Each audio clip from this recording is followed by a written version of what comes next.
আকাশ থেকে তোমাদের জন্য অবিশ্রান্ত বিরামভাবে বৃষ্টি বর্ষণ করি। কেন? লিনুখরিজা বিহি হাব্বান ওয়া নাবাতা ওয়া জান্নাতিন আলফাফা।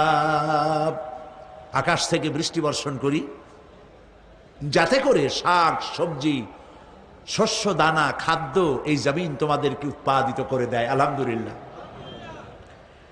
সেই জন্য আল্লাহ পাক বলছেন, দেখো আকাশ থেকে যে পানিটা নাজিল করলাম, বৃষ্টি দিলাম, এই বৃষ্টির পানি আনলাম কই থেকে? সমুদ্র থেকে। সমুদ্রের পানি মিষ্টি না নোনা? জবাব দেন না। আকাশ থেকে যখন পড়ে তখন এটা কি মিষ্টি, নোনা না মিষ্টি?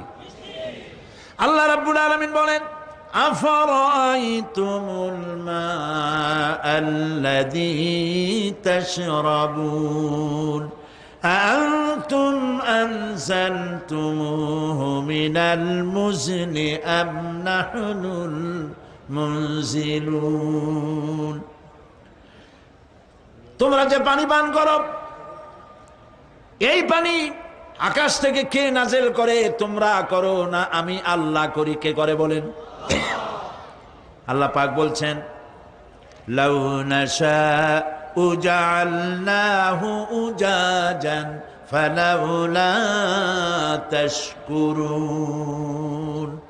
ইচ্ছে করলে এই পানিগুলি কি লবণাক্ত আকারে নাজিল করতে পারতাম, আমি মিষ্টি করে নাজিল করে দিলাম। কেন বান্দা আমার শুকর আদায় করো না? নোনা অবস্থায় যদি নাজিল হতো সমস্ত ফসল তোমাদের ধ্বংস হয়ে যেত। এখন আপনি বলতে পারেন যে আল্লাহ পাক, আল্লাহ তাআলা তিনি আকাশ থেকে পানি না দিলে আমাদের অসুবিধা কি? মানুষ তো নানান রকম চিন্তা